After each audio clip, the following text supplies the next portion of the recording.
I bet you're thinking this is a no-brainer. The R8 is clearly the better choice here.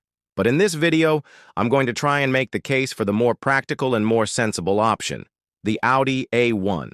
So let's do it. For our first category, we've got old supercar vs new hatchback. Now, who doesn't want to be driving around in a V10 supercar? These are naturally aspirated high-revving beasts that sound incredible. And if you buy one of these now, it will only go up in value. The A1, on the other hand, is just a normal hatchback that people buy to nip to the shops or to run around town. Right?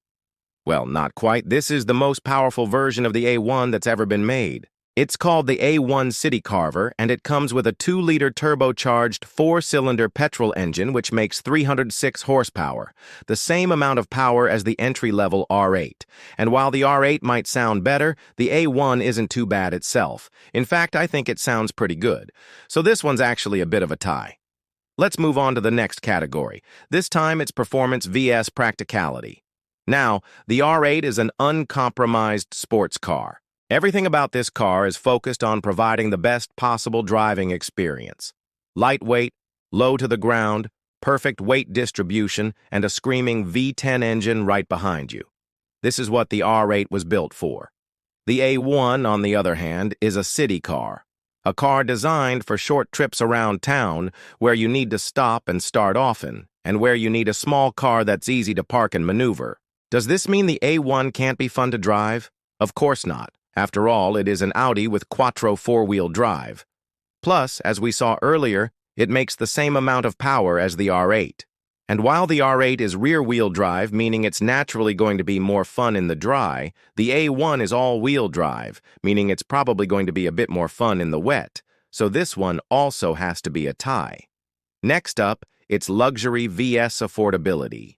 Now, there's no denying the R8 is a luxurious car. It's got beautiful natural materials everywhere you look. It's got comfortable and supportive seats, and it feels like a very special place to sit. But the interior of the A1 is no slouch either. It's modern, it's clean, and it looks really nice. Sure, there aren't any fancy materials or anything particularly special, but everything is really well put together, and it's really comfortable too. And because the A1 is a new car, it also comes with a full warranty. With an old car like the R8, you're going to have to pay through the nose for insurance, and it might even be difficult to find a company willing to insure you. Plus, the maintenance costs on a car like this are going to be astronomical. So when you factor in all these extra costs, the A1 suddenly becomes a much more affordable option.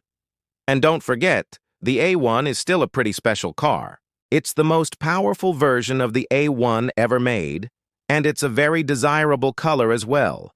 So you're paying a lot less for the R8, but it does come with a lot more baggage. I'm going to have to give this one to the A1. Let's talk about style. The R8 is just so beautiful. It's an exotic supercar with timeless styling. It looks great from every angle, and it's definitely a head-turner. The A1 is, well, it's just a small hatchback.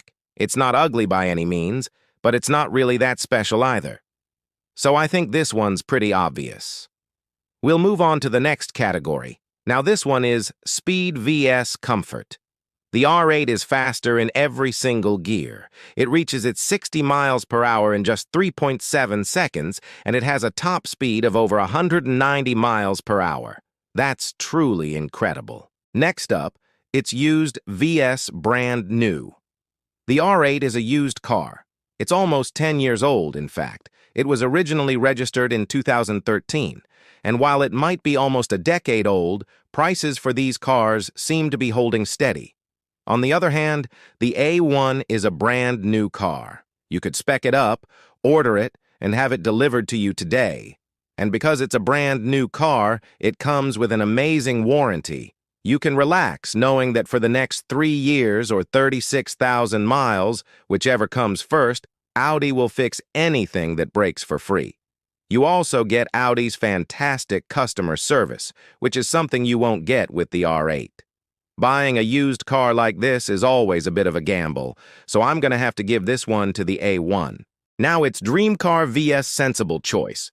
There's no denying that the R8 is a dream car. If you were a kid in the late 2000s, then this is probably the car that you had a poster of on your bedroom wall. The A1, on the other hand, well, it's not exactly exciting. It's a small hatchback that most people would buy to run around town, but that doesn't mean that the A1 can't be fun. Remember, this is the most powerful version of the A1 ever made.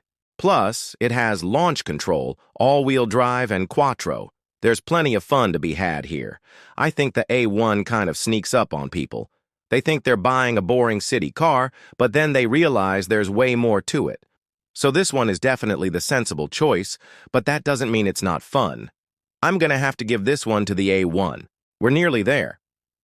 Now it's maintenance costs vs warranty, so we know that the A1 comes with a brand new warranty, but the R8, well, it doesn't. When you buy a used car, you don't get any warranty.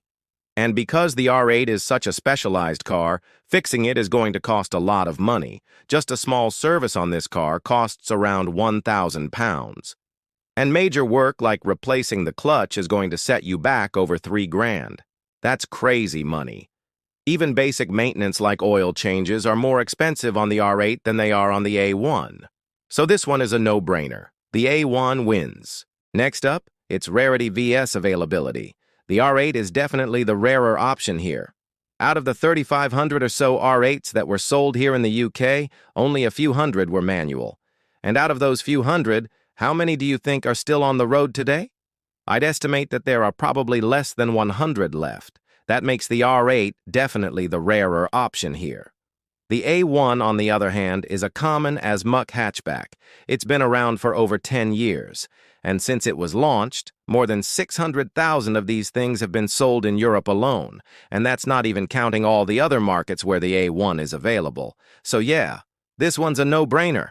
The R8 wins. Now it's time for the final category, and it's emotional appeal vs logical decision. The R8 looks special. It sounds special, and it is special. It's an exotic supercar that not many people will ever get to experience. The A1, on the other hand, well, it's just a normal car. And yet the A1 is the winner here. Here's why. While the R8 might have more going on emotionally, the A1 is the more logical choice. It's faster than the R8, more practical, easier to live with, and it also comes with a new warranty. So if you had to pick between these two cars, which would you pick? I'll see you in the next one.